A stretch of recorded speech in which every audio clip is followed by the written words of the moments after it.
Fidèles téléspectateurs d'Event News, bonjour. Accompagné de mon confrère Blaise Boncier, nous recevons pour vous aujourd'hui M. Évariste Méambli, président du conseil de la région d'Iguemont dans l'ouest de la Côte d'Ivoire, député de Fakoubli et également président du groupe parlementaire Agir pour la République. Agir pour le peuple. Agir pour le peuple. Agir pour le peuple. Nous rappelons aussi qu'il est l'initiateur, ou du moins il propose une loi d'amnistie générale en Côte d'Ivoire. Nous y reviendrons dans notre entretien. Mais aujourd'hui, l'actualité, c'est qu'il vient de rendre visite le lundi 24 juillet dernier au président Laurent Gbagbo à la CPI. Monsieur Méambli Évariste, bonjour. Bonjour, chers frères et amis Oro. Et bonjour. Merci. Vous venez de rendre visite au président Laurent Gbagbo, vous qui êtes député de la République de Côte d'Ivoire. Qu'est-ce qui vous a motivé à aller rendre visite à un prisonnier qui a été envoyé à la CPI par l'État de Côte d'Ivoire? Merci, M. Euro et M. Bonzier, chers frères journalistes. Je voudrais d'abord remercier votre jeune télévision Event News TV qui, depuis quelques mois, quelques années, nous constatons que vous faites du très bon travail. Le travail est très excellent, l'information est propre et directe. Et je voudrais encore une fois de plus remercier tous ceux qui, derrière les caméras, vous accompagnent. Merci. Votre question est très juste. Je voudrais juste vous dire que je suis le président Méambli Évariste, député du Fakoubli, député de la Nation, président de la région du Guémont, qui prend en compte Diokwe, Bangolo, Kubli, Fakoubli, c'est mien. Aujourd'hui, président d'un jeune groupe parlementaire dont l'éponyme s'appelle Agir pour le peuple. Vous me demandiez d'entrée de jeu qu'est-ce que je suis allé faire à la CPI. Quelles ont été vos motivations pour vous aller voir Laurent Gbagbo, qui est un prisonnier qui a été envoyé là-bas par l'État de Côte d'Ivoire? Merci, cher frère, merci, cher frère. Je voudrais avant tout propos dire que le groupe parlementaire Agir pour le peuple est un groupe parlementaire à l'Assemblée nationale. Dans notre politique générale que nous avons déposée à l'Assemblée nationale, je suis venu avec ça, vous l'aviez là, en 7 points. Les actions que conduit le groupe parlementaire Agir pour le peuple dirigé par le président et l'honorable Méambli Évariste se déclinent en 7 points. Œuvrer à la réconciliation véritable des Ivoiriens en 1. En 2, travailler au renforcement de la démocratie dans le pays, c'est-à-dire la Côte d'Ivoire. Faire en sorte que la cohésion sociale soit une réalité. Faire la promotion des droits humanitaires, parce que nous savons qu'il y a des prisonniers qu'il faut visiter et dont les parents aussi ont la possibilité de voir les prisonniers. Vulgariser l'action publique en 5, promouvoir le dialogue, le vivre ensemble, inclusif et non exclusif.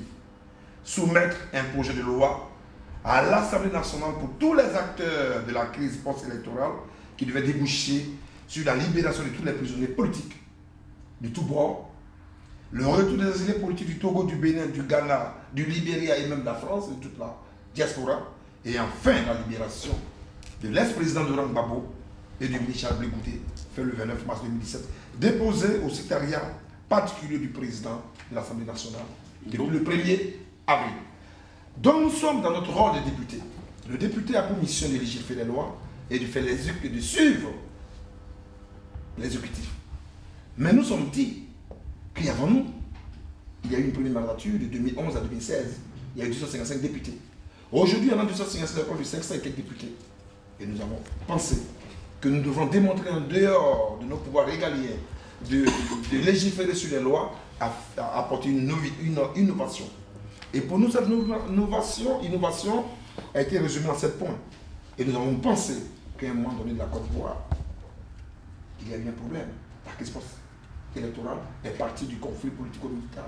Et nous avons vu que le président Alassane Ouattara et son gouvernement, depuis lors, s'était arrêté à un moment donné et a nommé l'ancien Premier ministre Bani pour gérer la cellule qu'on appelle le comité de développement, le comité de dialogue, la CDVR, la commission vérité dialogue, tout à fait, qui, à un moment donné, n'a pas été capable d'aller jusqu'au bout de sa mission, malgré près de 17 milliards de contribuables ivoiriens qui ont été donnés à cette commission, comme nous l'avions appris dans les journaux. Et nous pensions que si le président a cette volonté de mettre cette commission, c'était à l'image de celle qui s'est passée en Afrique du Sud et au Rwanda, pour qu'il y ait après une justice transitionnelle. Et vous savez que la justice transitionnelle, comme l'a dit le secrétaire général des Nations Unies, voilà mes motivations. On y reviendra, c'est sûr. Voilà mes motivations. D'accord, allez-y. Voilà mes motivations. Mes motivations sont d'ordre très important, il faut que vous le sachiez. Allez-y. Je viens accompagner le travail que le président Alassane Dramane Ouattara a commencé avec la CDVR, qui n'a pas été achevé. La Commission nationale électorale d'enquête. Vous pensez que le travail d'Alassane Ouattara visait à la libération des prisonniers politiques, à la libération de Laurent Gbagbo et de Charles Blé Goudé? C'était la mission de la CDVR. Mais de vous à moi, pourquoi le président a mis en place une commission de la CDVR? C'était pour avoir des résultats. Pourquoi il a nommé aussi, pourquoi il a nommé aussi Mme Paulette Badjo le 8 août 2012 pour qu'elle lui donne des résultats réels de ce qui s'est passé. Et nous avons vu qu'elle a donné des résultats en disant qu'il y a eu 3248 tués en Côte d'Ivoire, dont les pro-Gbagbo avaient tué 1452 morts et 1009 exécutions sommaires. Mais du côté des FRC du président Ouattara, il y a eu 727, dont 547 exécutions sommaires. Mais diantre, quand on a un tel résultat, diligenté par le président de la République, avec les fonds du contribuable ivoirien, que les résultats ont été officiellement donnés par Paulette, nous pensions que ces résultats devaient être remis immédiatement à la justice pour que la justice fasse son travail. Parce que nous savions que la justice ivoirienne a aujourd'hui les preuves. Elle a les preuves parce que dans les deux cas, il y a des tueries. On va y revenir. Et donc, pour nous, il y a un déficit. Il y a un déficit. Avant de donner la parole à mon confrère tout à l'heure, on va y revenir. Mais monsieur le député, juste un petit rappel. Nous avons pour notre émission 26 minutes. Nous savons que vous avez l'habitude des grandes déclarations quand vous partez. Mais nous ayons des réponses précises ou courtes. Et je vous ai fait la genèse de la motivation du groupe parlementaire Agir. C'est ce qui m'a motivé. Et c'est ce qui fait qu'aujourd'hui je suis sur le plateau. Sinon, on ne peut pas venir comme ça se lever pour dire on ne peut pas. Absolument. Parce qu'il y a un déficit. Au niveau du travail qui a été confié par le président de la République. Le président de la République, alors, c'est M. Ouattara et son Premier ministre qui a bien voulu aller à une justice traditionnelle qui a 4 principaux, qui se résument en 4 actions principales, notamment les procès, la recherche de la vérité, les réparations et la saisie des institutions. Nous avons constaté que ces deux institutions n'ont pas été capables de déposer leurs résultats, leur rapport devant la justice. Et vous, c'est ce qui vous motive à venir voir Laurent Gbagbo? Parce que c'est un acteur clé de Charles Blé Goudé, ce sont des acteurs clés de cette crise en Côte d'Ivoire. Et vous ne pouvez pas me le dire ici, sur les bords de la scène. Vous savez qu'est-ce que Gbagbo a fait pour être là. Vous savez aussi qu'est-ce que Blé Goudé a fait pour être là, comme l'a dit ceux qui, pour nous, sont ses opposants. Merci. Voilà. Donc il est un acteur important de cette crise. Merci. Et nous ne pouvons pas aujourd'hui venir à Paris faire la promotion de notre amnistie, de l'amnistie qui va être le sésame de la liberté de la Côte d'Ivoire, sans voir cet acteur aussi important que le président Laurent Gbagbo et ce ministre aussi important que Charles Blé Goudé, détenu dans l'inaction à la CPI. Nous sommes partis pour savoir des choses dont nous pouvons ensemble parler tout à l'heure. Merci. Avant de venir à la question que j'ai prévue, mais je voulais savoir, pour vous, est-ce que tous ceux à qui sont confiés des missions de réconciliation et de cohésion nationale en Côte d'Ivoire doivent absolument voir le président Laurent Gbagbo? Ça dépend de leur vision. Moi, j'ai un schéma directeur avec mon groupe parlementaire qui a été résumé en 7 points qui ont été déposés chez le président Soro, le président de l'Assemblée nationale, qui jusque-là n'a jamais appelé pour dire n'est pas d'accord. Moi, je fais mon travail de parlementaire, chacun a sa vision, je ne suis pas ministre de la Réconciliation, je ne suis pas CDVL, je ne suis pas CLE. Je suis Miambli, président d'un groupe parlementaire. Mon pouvoir que j'ai aujourd'hui, c'est de proposer des lois. J'ai proposé une loi parce que j'ai constaté qu'il y a des déficits au niveau des pouvoirs que le président Ouattara a voulu donner à 2 structures qui n'ont pas été capables d'aller en justice, déposer leurs résultats. Dès l'instant où ils n'ont pas déposé leurs résultats à la justice, pour moi, il y a un déficit. Je suis député, je prends mes responsabilités à mes amis députés et nous disons que nous pouvons aller mieux au-delà de ce que on a vu, nous proposer une loi d'amnistie. Parce que nous avons constaté qu'on n'arrive pas à arrêter aussi dans le camp du président Ouattara. Ok. Des individus. Vous avez vu le président Laurent Gbagbo. Qu'est-ce qu'on peut retenir? Il y a beaucoup de choses à retenir. D'abord, c'était un monsieur qui était très en forme, très serré, imperturbable avec son jeune fils. Charles Blé Goudé que vous connaissez avec beaucoup d'humour. Vous les avez vus les deux? Absolument. Et vous ferez même la confidence. Il nous a fait des confidences terribles. D'abord, notre entrée.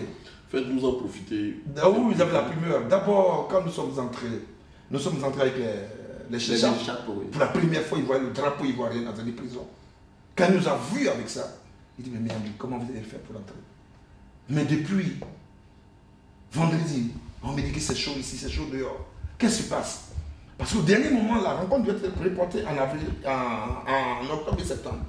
Je vous jure, il est malgré sa bonne volonté.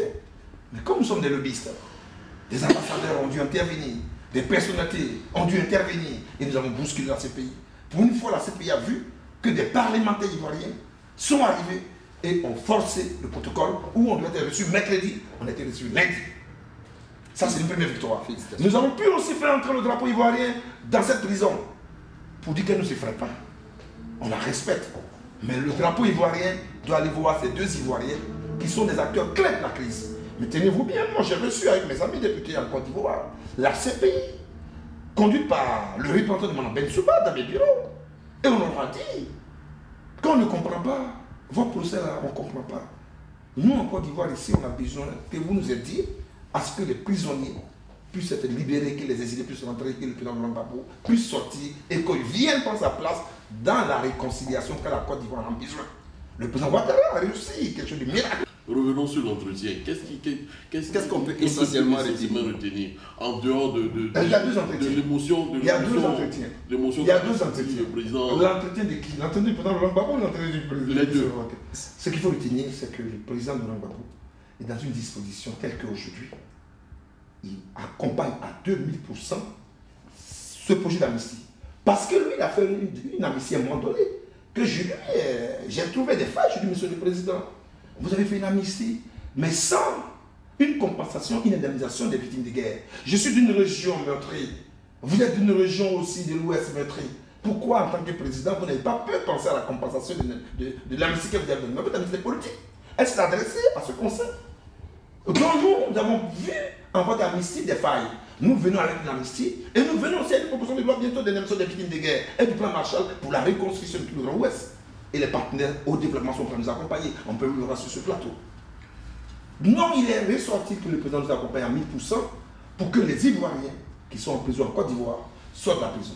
Le président Gbagbo nous accompagne pour que les exilés qui sont au Togo, Bénin, Ghana puissent entrer en Côte d'Ivoire. Le président Gbagbo nous accompagne pour sa sortie. Le président Gbagbo nous accompagne pour que Ouattara, Bédié et le président Gbagbo se retrouvent sur la tombe du président Houphouët-Boigny à Yamoussoukro.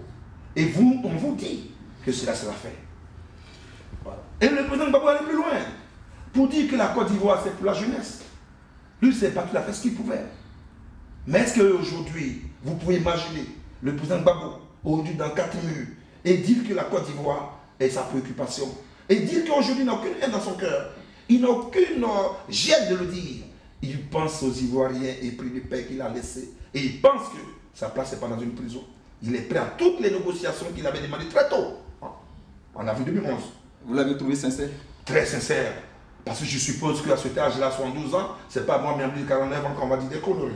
Mais et le président Gbagbo, je pense que c'est quelqu'un qui a une dignité, qui a un honneur. Et il sait les conséquences de la crise, puisque lui-même fait partie des conséquences de la crise en prison. Donc là où il est aujourd'hui, il est dans la disposition de faire en sorte que ces militants qui sont au Gallarate, on a eu tout récemment des gens qui est entré. On a vu ces militants. Monsieur le député, revenons sur l'essentiel de ce que vous avez dit lors de votre rencontre à la prison de Chemningen. Vous aviez dit lors de votre sortie, vous avez fait une déclaration, celle-ci, Laurent Gbagbo, qui porte à interprétation, qui porte à beaucoup de polémiques. Laurent Gbagbo n'est candidat à rien. C'est à quelle élection? C'est à quoi vous pensez qu'on... Merci beaucoup. Monsieur, vous dites que c'est des interprétations. Ça porte à interprétation. Maintenant, éclaircissez. Merci. Ce que vous avez dit. Je vous réponds. J'ai une information. Bien sûr, je vous réponds. Je prends encore sur moi devant ce plateau et je l'assume. Le président Gbagbo, que moi, dans le groupe parlementaire, j'ai trouvé en 6 heures à la CPI, n'est pas dans une disposition de chercher quoi que ce soit, d'être candidat à quoi que ce soit. C'est mon interprétation à moi, bien dit. Candidat à quoi? L'élection présidentielle de 2020? Bien sûr. Candidat à la présidence du Je vous réponds. J'ai dit le président Gbagbo est candidat à sa sortie. Mais en même temps, le président Gbagbo peut être aussi candidat à être candidat. Oui, mais on veut savoir qu'est-ce qui vous a inspiré à parler de candidature alors que nous ne veux pas. Mais pourquoi vous voulez que la candidature soit seulement liée à la présidence de la République? On peut être candidat aussi au poste de chef de village. Mais on est dans le village. À la présidence du FPI, par exemple. Je vous pose une question. Mais à la présidence du FPI, c'est pas mon combat ça. Mais donc, justement, parce que vous n'avez pas évoqué. Non, mais vous sortez Vous n'avez pas évoqué ce sujet oui. avec le président Laurent Gbagbo, et vous sortez de prison, Oui. de la visite, Oui. et vous dites Il est candidat à rien, il est candidat à sa sortie. Il est candidat à la liberté des Ivoiriens. Il est candidat au retour des Ivoiriens et il est candidat à la proposition de loi d'amnistie de M. Miambli. Je l'assume. Mais ce sont mes propositions à moi, ce sont mes suggestions et c'est l'état d'esprit dans lequel je l'ai trouvé. Et j'ai compris que ce monsieur aujourd'hui, il n'est candidat à rien. Maintenant, c'est lui qui veut le récupérer pour être président du FPI, d'une entité politique, c'est pas mon problème. Pour être de l'entité RDS, c'est pas mon problème. Entité PDS, c'est pas mon problème. Aujourd'hui, le président Ouattara veut voir une Côte d'Ivoire émergente. Mais qu'elle vaut une émergente s'il n'y a pas de cohésion? Qu'elle vaut aujourd'hui un tel pays aujourd'hui qui a la richesse de la cohésion avec 46% selon les chiffres du président actuel de la CEI, M. Bakaykou, que Ouattara, que Gbagbo détermine. Donc je reprends mes mots, j'ai fait ma conclusion que ce monsieur que j'ai trouvé là, il n'est candidat à rien. Même un point de chef de village, mais au moins il est dans le village et sur une retard. Et mieux je demande à ceux qui vont interpréter cela qu'ils fassent attention. Parce qu'ils savent qui est Miambli en second dans le pays. Je ne suis pas venu régler un problème des partis politiques. Je ne suis pas venu, je n'ai pas payé mon billet d'avion, venir à Paris pour j'ai payé pour aller écouter Gbagbo, faire mes conclusions pour que vous preniez ça pour vous positionner. Celui qui a les moyens, il paie son billet. Il passe par la CPI, il va voir Gbagbo, il va l'écouter. Mais moi, aujourd'hui, mon Miambli, je le répète encore. On vous a pas donné de nom. Je le répète encore, je sais de quoi vous parlez, mais je ne répète pas de nom. Mais je répète encore pour vous dire, pour conclure. J'ai conclu pour dire que les entités politiques n'est pas ma préoccupation. Le port du président de la République n'est pas ma fixation. Le port des chefs du village n'est pas ma fixation. Le président Gbagbo n'est candidat à rien.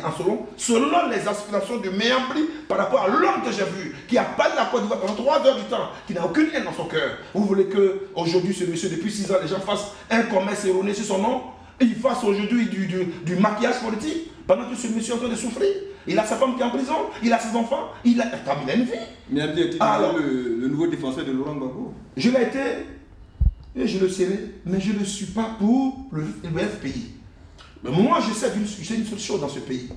C'est que les Ivoiriens ont passé tout le temps à rencontrer leur vie sur moi. Qu'est-ce qu'ils n'ont pas dit? Miambli a volé l'argent ici, Miambli a fait ça ici. J'attends qu'un seul Ivoirien porte une plainte un jour contre moi pour dire Miambli, tu as volé ça, lui Miambli, tu as trahi celui-là. Et puis je vais m'éclater. Parce que je suis heureux, mais ce n'est pas là, c'est derrière moi, dans les maquis, dans les bars. Je suis là, posez-moi toutes les questions.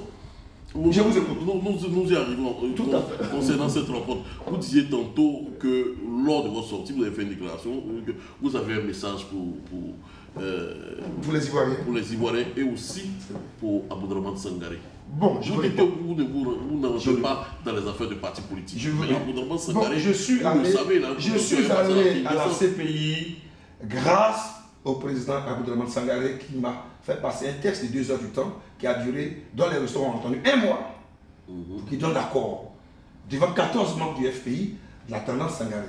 Je connais bien fait. C'est mon aîné. Mais c'est Sangaré qui a organisé ma rencontre. Pourquoi vous ne voulez pas que quand je reviendrai de la CPI, je puisse aussi donner cette information à Sangaré? Mais je n'ai pas le grand frère. Vous avez un message pour Aboudraman Sangaré? Et pour Afi aussi. Et pour Afi aussi, parce que c'est mon aîné, mais j'ai un message pour lui. Mais donc, est-ce qu'on peut dire qu'à votre sortie de prison, pour vous, le représentant de FPI, c'est Aboudraman Sangaré, ou Pascal Affi-N'Guessan, selon vous? Non, je vous fais une confidence. Moi, adressez-vous aux Ivoiriens.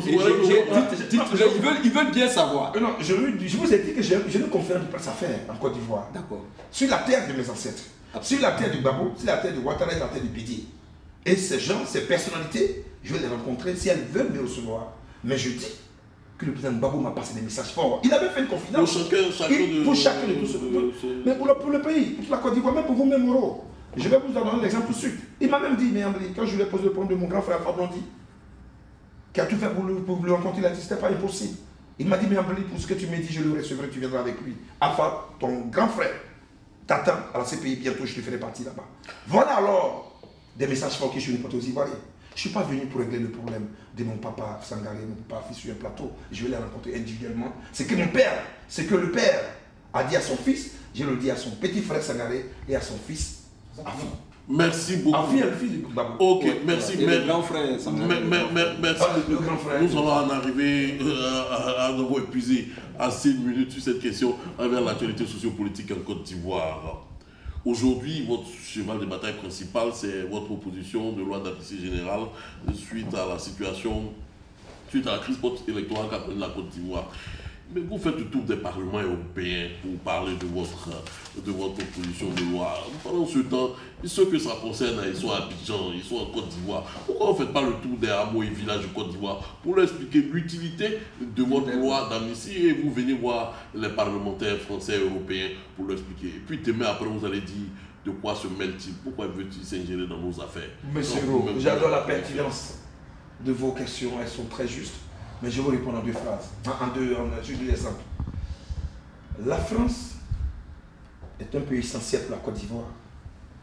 La France a des intérêts importants que le soit en Côte d'Ivoire. Le dernier exemple, le président Alassane Ouattara a été l'un des premiers chefs africains. A été reçu sur le perron de l'Élysée, vous l'avez vu. Il y avait un pays qui nous jalousait, mais notre pays, la Côte d'Ivoire, notre président a été reçu par Macron. Premier bel exemple. Deuxième bel exemple qui prouve que la Côte d'Ivoire est importante dans le système français.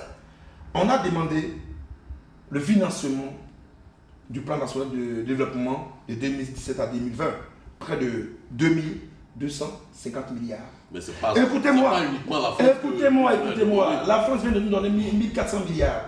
Et le tramway, le train urbain, le financement est bouclé depuis le 12 juillet. En un mois, 12 juin, le président Ouattara est reçu par Macron. Le 12 juillet, les 940 milliards sont bouclés. Alors dites-moi, les 940 milliards seront financés sur 3 ans, 2017-2020. S'il n'y a pas de paix, s'il y a des mutineries à répétition, s'il n'y a pas de cohésion, vous pensez que les Français pourront récupérer ces fonds qu'ils vont mettre sur la Côte d'Ivoire? Donc je suis jugé utile de venir voir mes amis européens hommes d'affaires. Moi je viens acheter des ascenseurs ici, à ce Bimas à Lyon. Ils me connaissent, ce sont mes amis. Non, je venais aussi acheter. Donc c'est mes amis économiques à qui je viens dire que le volet économique de cette amitié est extrêmement important. Il faille que vous impliquiez pour m'introduire vers les politiques. Le politique décide, mais l'économie est dans la main des hommes d'affaires. Je suis un homme d'affaires, je fais mon lobbying vers les hommes d'affaires qui m'ont introduit et qui m'ont demandé de déposer le courrier chez Marine Le Pen, à l'Assemblée, chez Jean-Luc Mélenchon, chez Richard Ferrand, chez François Rugy, et chez les Républicains, et la preuve est là à l'Assemblée nationale. Donc là, cette proposition de loi aujourd'hui est déposée dans tous les groupes parlementaires à Bourbon. Mieux, j'ai commencé à rencontrer et j'ai rencontré encore demain. Pour vous dire quoi, je ne me suis pas arrêté là. Je suis allé même à Lourdes voir le recteur de Lourdes, M. André Cabers. Vous savez ses rapports avec le pape. Je suis allé le rencontrer. Et j'ai pu faire en sorte que son représentant officiel dépose cette proposition de loi. Et il y a une prière aussi à Lourdes qui s'est passée. Et bientôt, j'espère que le pape sera saisi du dossier de la Côte d'Ivoire. Mais pourquoi j'ai fait tout ça? Oui, allez-y. J'ai fait tout ça pour préparer l'esprit en allant à Lourdes, l'esprit chrétien. Je suis allé voir les députés parlementaires français pour qu'ils nous aident à peaufiner à nouveau cette proposition de loi et qu'ils fassent en sorte que le lobbying qu'il doit faire soit fait pour que nous puissions avoir une loi votée aux 2 tiers des députés à l'Assemblée pour qu'enfin la Côte d'Ivoire soit une Côte d'Ivoire paisible, une Côte d'Ivoire cohérente, une Côte d'Ivoire qui se met au travail et une Côte d'Ivoire, la France vienne jouer les pompiers comme on l'a vu. Monsieur le député, il nous reste 5 minutes. Est-ce que des réponses, s'il vous plaît, brèves? Est-ce que vous avez déjà des échos, des premiers échos du retour de ces dépôts que vous avez fait? C'est trop tôt de le dire. Je suis même passé aussi à Matin, je vous informe. D'accord. On m'a introduit aussi. Que vous disent les premiers échos? Formidable. Ils ont trouvé que pour une fois, des députés ivoiriens sont venus leur déposer un document officiel pour prévenir demain ce qui s'est passé en Côte d'Ivoire. Parce que l'exemple du groupe RHDP. Le groupe RHDP dit on nous démontre aujourd'hui qu'il y a 3 courants. Le courant pro-Soro, le courant du président Bédier et le courant du RDR. Et ils lisaient les journaux ce matin. Le RDR dit qu'ils sont au pouvoir pour 40 ans. Parce que le PDCI était hier. Mais Bédier nous a dit il y a seulement 2 ans que 2020 c'est pour le PDCI. Le président Bédier aussi nous a démontré tout récemment que notre président Soro c'est pour 2030. Donc je pense que déjà ils sont divisés. Sans compter encore les 46% de l'autre. Nous regardons ça. Avec beaucoup, on en parlera si vous voulez, mais en attendant, quel est le contenu exact de ce Quels sont les points loi-là? Tout ce que j'ai dit là. On parle de loi d'amnistie. Quand on parle de paix, c'est pas un contenu. Quand on parle de cohésion, c'est pas un contenu. Quand on parle de retour d'exilés, c'est pas un contenu. Oui, mais de toute façon, j'étais clair avec vous. Je dis le président m'a dit des choses que je dirais d'abord à ceux qui ont introduit ma visite. Et mon rendez-vous qui est le président Sangara. Non, le contenu de la loi. Le contenu de la loi de l'amnistie, c'est ce que nous disons. Oui, d'abord, il faut dire que cette loi en 2 parties, il y a l'exposé des motifs. D'accord. Qui traite de la justice traditionnelle. Et puis, il y a le dispositif légal de 8 articles. On avait fait 42, mais c'est 8 articles. Ce qu'il faut retenir, c'est qu'il y a eu une crise. Rapidement. Qui n'a pas été réglée comme il fallait. La preuve, nous le constatons nous-mêmes. Le président a fait ce qu'il pouvait. Il a nommé la CDVR, il a nommé la CNE. La justice n'est pas allée jusqu'au bout. Il y a un camp aujourd'hui qui est défavorisé, selon ce que nous voyons. Il y a un camp qui est aussi en attente de ce que nous pouvons imaginer, parce qu'on a appris par les journaux qu'il y a des mandats d'arrêt de la CPI dans les tiroirs. Nous ne voulons pas voir toutes nos classes politiques défiler un jour à la CPI. Nous ne voulons pas voir aujourd'hui toutes nos classes politiques aller témoigner. Parce que l'auteur peut ramener le co-auteur. Le co-auteur peut envoyer son allié. L'allié peut aussi être. Donc aujourd'hui, c'est trop compliqué. Votre loi d'amnistie, il faut aller à l'essentiel. Elle concerne tous. Elle balaie tout, elle nettoie tout du revers de la main, tout ce qui s'est passé, ceux qui ont commis des crimes de sang, des crimes économiques en Côte d'Ivoire. Mais une amnistie, comme nous dit le premier thème d'une amnistie, c'est l'oubli. C'est regarder dans le passé pour préparer l'avenir. Ça veut dire que tu fais un sacrifice, mais en même temps, nous proposons une loi d'indemnisation des victimes de guerre pour moins compenser. Et ça, je vous le dis, on a fait le tour des chancelleries qui nous ont conseillé cela. Qui ont dit, dans les autres pays tels que le Rwanda et ce qui s'est passé ailleurs, il y a toujours une loi d'indemnisation. Parce qu'on a eu le temps de passer voir les chancelleries et qui sont prêts à nous assister pour le DDR, le désarmement. Il y a pas de 150 milliards qui ont été donnés. Donc pour l'indemnisation, on peut peut-être avoir le double. Mais ça serait géré par le pouvoir. Donc nous sommes à l'aise. Monsieur le Président, selon vous, quelles sont les chances de vote de cette loi? Quand on sait que déjà votre poids au niveau de l'Assemblée nationale, on a 9 députés. Oui, 9 députés. Vous restez candidat à la présidence de l'Assemblée, vous avez eu 12 députés. 12 députés. Donc je suppose que votre poids... Oui, oui, on ne vient pas sur l'élection de l'Assemblée nationale, mais c'est le poids que vous représentez. Oui. Est-ce que vous croyez au vote de cette loi? Je vous dis sur ce plateau, cette loi sera votée au minimum de tiers de l'Assemblée. Et je sais si ce n'est pas le cas? Je dépose encore ma loi dans 3 mois. Merci. Mais j'ai bien envie de savoir, avant de quitter sur ce sujet, vous êtes en train de rencontrer Matillon, vous étiez à l'Assemblée nationale, vous rencontrez les hommes politiques français. Ouais. Et le président Alassane Ouattara, vous l'avez vu? Vous lui en avez parlé? Parce que c'est lui qui crée toutes ces structures dont vous parlez. Le président Alassane Ouattara, depuis 3 ans, c'est pas que Miambi propose une loi d'amnistie qu'il a déposée dans les journaux. Non, est-ce que vous lui avez parlé? Mais le président Ouattara, c'est pas sur ce plateau, je dirais comme je lui parle. Est-ce que vous lui avez Est-ce que vous l'avez informé? Vous venez de dire que vous avez informé Matillon. Oui. Vous venez de dire que vous avez informé. Je suis député de la nation. Oui. Je ne suis pas dans l'exécutif au gouvernement. Oui. Je propose ma loi. La loi qui a été proposée, logiquement, quand elle suit le chemin, elle arrive. Vous suivez, vous allez voir vous êtes venu, vous avez vu le palais de Bourbon, vous aviez vu Matignon, vous avez vu des leaders politiques français. Est-ce que par exemple vous avez rencontré soit le groupe parlementaire RAGP ou bien vous avez rencontré les responsables du RDR, du PDC, parce qu'après tout c'est eux qui vont voter. Est-ce que vous leur avez parlé? Est-ce que vous avez fait des lobbying aussi auprès de vous, comme c'est votre mot? Est-ce que vous en avez parlé? J'ai dit, j'ai ce que j'appelle ma méthode de travail. Expliquez-nous. La méthode de travail a commencé par la rédaction, par les dépôts, par le lobbying de ce que nous sommes en train de faire. Je ne vais pas vous dire sur le plateau si j'ai rencontré le président, si je n'ai pas rencontré. Aujourd'hui, le président de la République, c'est le fétiche de la Côte d'Ivoire. On ne peut pas venir exposer sur un plateau. Je dis ce que je suis allé voir, mais le président de la République permettait que je ne vous dise pas comment je le vois et comment je gère cette affaire avec lui. Merci, M. On vous le conseille. Merci, M. Membli. Nous allons passer en 2 minutes qui nous restent sur une question qui vous tient à cœur, la région du Guémon, en l'ouest de la Côte d'Ivoire. Est-ce que vous pouvez expliquer, nous ne reste que 2 minutes et rapidement, quel est l'état des lieux?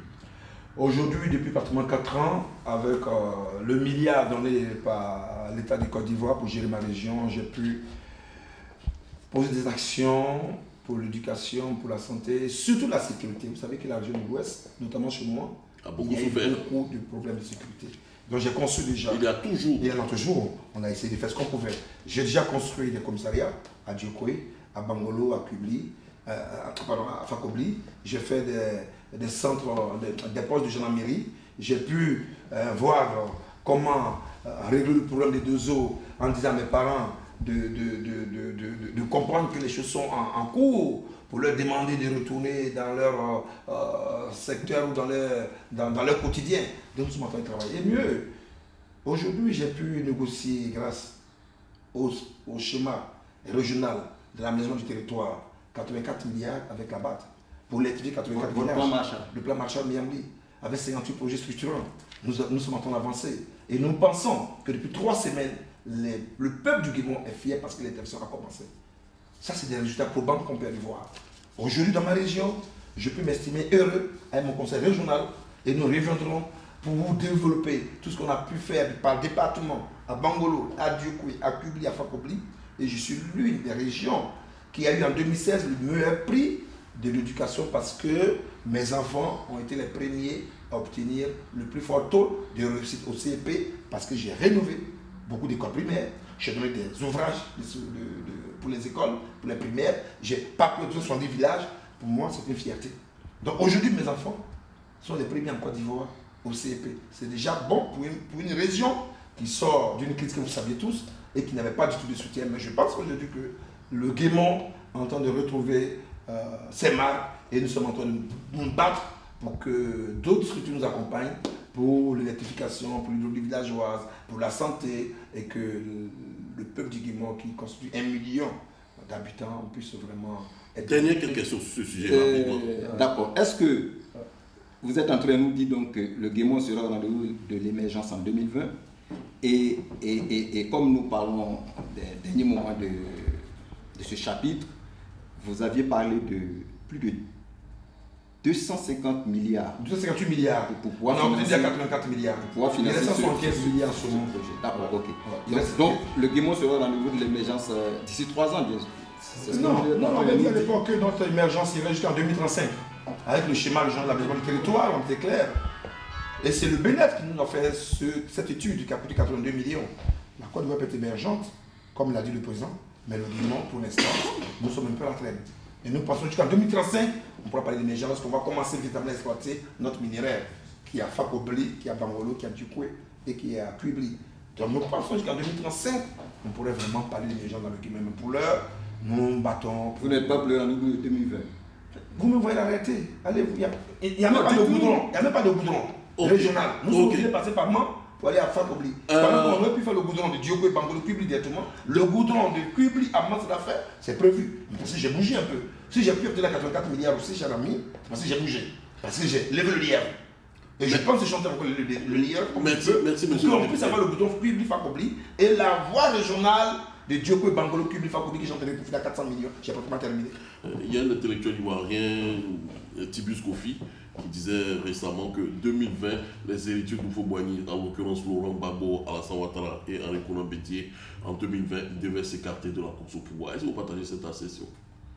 Mais je suis d'accord avec lui. Je suis d'accord avec lui parce que je suppose qu'ils ont fait ce qu'ils pouvaient. 2020, ça vous intéresse? Moi, pour le moment, mon projet qui m'intéresse. Est-ce que ça vous intéresse? Vous serez candidat en 2020. Je ne suis pas candidat. Mais vous voulez voir quand même un jeune à la tête du pays. Ah, ça me fera plaisir. Comme Macron. Et vous voyez Talon. Et vous voyez pour le moment, je ne vois personne. Je vois la paix d'abord. Tant qu'il n'y a pas de paix, on ne va pas de candidature. Oui. Je ne vois personne, alors je dis. On va vous donner juste 15 secondes pour un dernier message aux Ivoiriens ou aux habitants du Guémon. Merci Oro, je voudrais juste dire aux Ivoiriens que je suis allé rencontrer le président Laurent Gbagbo Koudou et son fils Charles Blegoudou, le ministre. Nous avons passé 6 heures. Il est ressorti de cet entretien des choses importantes pour la Côte d'Ivoire qui se résument en 3 mots, la cohésion, la paix et la réconciliation. Que pour le président Gbagbo, il n'a pas de rien dans son cœur. Il m'a demandé de dire aux Ivoiriens qu'il mettra sa place dans la réconciliation très très bientôt.